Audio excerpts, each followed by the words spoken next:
Vice President Sara Duterte may pahayag laban sa Marcos administration kung saan inakusahan niya ang gobyerno ng palpak na pamamahala at paggamit sa batas para patahimikin ang mga kritiko. Si Ina Mortel magbabalita. Naglabas ng pahayag si Vice President Sara Duterte kaugnay ng naganap na pagtitipon sa EDSA araw ng Martes kung saan sinabi niyang ang naturang pagkilos ay sumasalamin umano sa lumalaking sentimiento ng publiko laban sa kasalukuyang administrasyon. Ayon kay Duterte, naging katangian umano ng kasalukuyang administrasyon ang mahinang pamamahala at pagkabigo nitong tugunan ang tunay na suliranin ng bansa. Binanggit din niya ang patuloy umanong pagtaas ng presyo ng mga bilihin, kawalan ng katiyakan sa trabaho at tumataas na gastusin ng mga Pilipino sa pang-araw-araw. Sa kanyang pahayag, iginiit ng Vice Presidente na sa halip na tugunan ang mga hamon ng bansa ay pinipili umano ng administrasyon na patahimikin ang mga kritiko. Kasama rin sa kanyang mga pahayag ang alegasyon na ginagamit umano ang sistema ng hustisya laban sa mga individual na tumutiligsa sa administrasyon. Ayon pa kay Duterte, nagdudulot umano ito ng pangamba sa usapin ng malayang pagpapahayag at demokratikong pananagutan. Dagdag pa ng Vice Presidente, hindi na lamang umano ito usapin ng politika kundi isapin na rin ng dangal ng Estado at kinabukasan ng mga Pilipino. Para sa Diyos at sa Pilipinas kong mahal, ito si Ina Mortel, SMNA News. Kasunod ng pahayag ni Vice President Sara Duterte, sumagot ang Malacanang at iginiit na ang mga kasong kinahaharap ng ilang opisyal ay bunga lamang umano ng pagpapatupad ng batas at hindi paghihiganti sa mga kritiko. Si Ina Mortel magbabalita. Sa press briefing nitong Martes, ipinagtanggol ng palasyo ang Marcos administration laban sa mga akusasyon ni Vice President Sara Duterte ng umano'y poor governance at weaponization ng justice system ng gobyerno. Ayon kay Palace Press Officer Undersecretary Claire Castro, sa loob pa lamang ng wala pang isang taon ay marami nang nasampahan ng kaso at naaresto kaugnay ng mga investigasyon ng pamahalaan, kabilang umano ang kaalyado ni dating Pangulong Rodrigo Duterte na si Senador Pong Revilla. Iginiit ng opisyal na walang pinipili ang administrasyon sa pagpapatupad ng batas. Nag-ugat ang mga usaping ito dahil sa pagpapatupad ng Pangulo ng batas. Sa mabilisang pagpapanagot sa mga taong sangkot.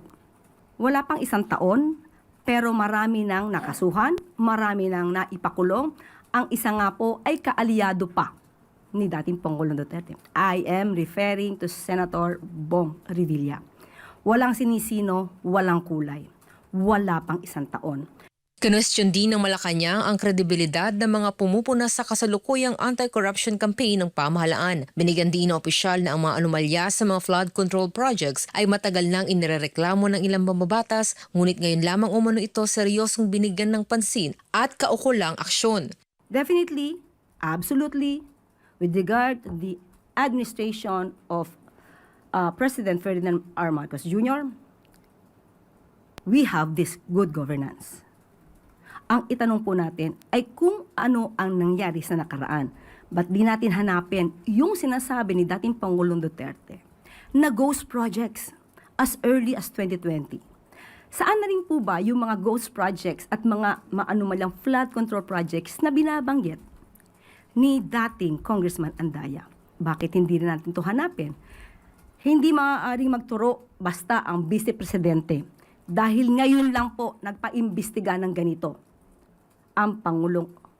Inilabas ng palasyo ang mga pahayag na ito sa gitna ng dambuhalang kilos protesta sa kahabaan ng EDSA White Plains malapit sa People Power Monument. Nagtipon-tipon sa lugar ang mga miyembro ng Iglesia ni Cristo at iba pang grupo upang manawagan ng transparency at magpaabot ng suporta kay Senador Rodante Marcoleta na ngayon nahaharap sa legal na investigasyon. Sa kabila ng tensyon, tiniyak naman ng Malacanang na patuloy nilang babantayan ng sitwasyon habang pinaiiral ang maximum tolerance para sa kaligtasan ng pangkahalatang publiko. Para sa Diyos at sa Pilipinas kong mahal, ito si Ina Mortel, SMNA News. Dumipensa ngayon ang Malacanang sa pahayag ng Iglesia ni Cristo na may umiiral na selective justice sa kasalukuyang Marcos Jr. government. Yan at iba pang detalye sa balitang hatid ni Creseline Cataro. Sa palace briefing nitong Martes, pinabulaanan ni Presidential Communications Office Undersecretary Claire Castro ang pahayag ng pamunuan ng Iglesia ni Cristo na may umiiral umanong selective justice sa ilalim ng kasalukuyang administrasyon. Ayon kay Castro, hindi ito totoo dahil maging ang mga kaibigan at kaalyado ng pamahalaan ay nahaharap sa mga kaso kapag may sapat na ebidensya laban sa kanila. Aniya, patunay ito na seryoso ang administrasyon sa pantay na pagpapatupad ng batas. Binigyang diin din ni Castro ang paninindigan ni Pangulong Ferdinand Marcos Jr. na walang sinuman ang exempted sa batas, anuman ang kanilang kulay sa politika o relasyon sa administrasyon. Sa ngayon ay wala pong selective justice na namamayani sa administrasyon ni Pangulong Marcos Jr. Kaya nga po kahit na kaibigan, kaalyado, na una pa po na nakulong, na-detain, at ngayon ay humaharap sa kaso na plunder at graft case. Nauna rito, sinabi ng Iglesia ni Cristo na ang selective justice is an injustice at hindi umano sila mananahimik sa anilay malaking paglabag sa katarungang nararapat para sa mamamayan.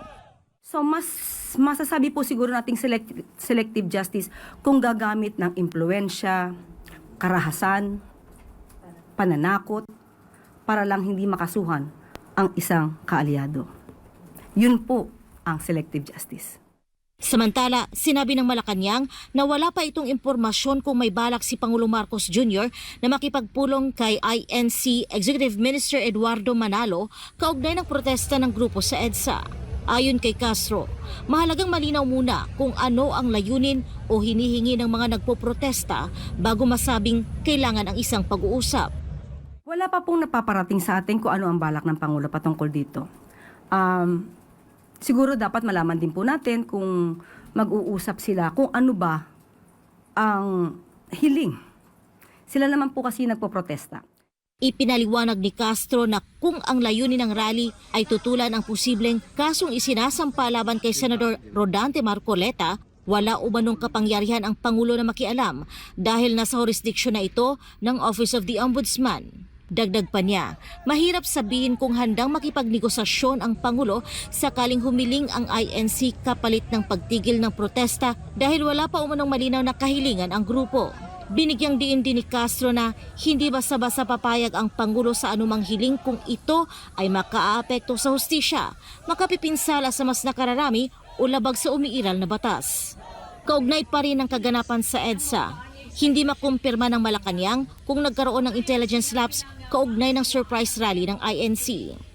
Hindi ko po masasagot kung nagkaroon ng intelligence lapses dahil madaling araw po ay nalaman na po namin. Although, sabi nga natin, iginagalang natin ang liderato ng INC. Pero ang pag-admit na ito ay isang surprise rally at itinago, hindi po yun maganda. Binigyang diin ni Castro na ang pagtatago ng plano sa isang malaking pagtitipon ay hindi naaayon sa batas at hindi rin nagpapakita ng paggalang sa karapatan ng ibang mamamayan na maaapektuhan ng naturang kilos protesta.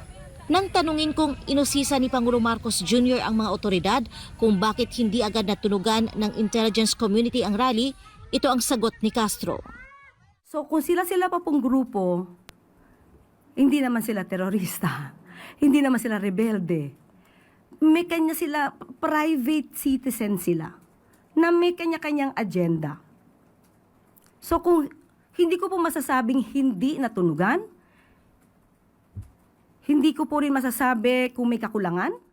Ipinaliwanag ni Castro na mas nararapat na ang mga kinauukulang ahensya tulad ng DILG at PNP ang sumagot sa usapin kung nagkaroon ng pagkukulang sa intelligence operations. Para sa Diyos at sa Pilipinas kong mahal, ito si Kerseling Catarong, SMNI News.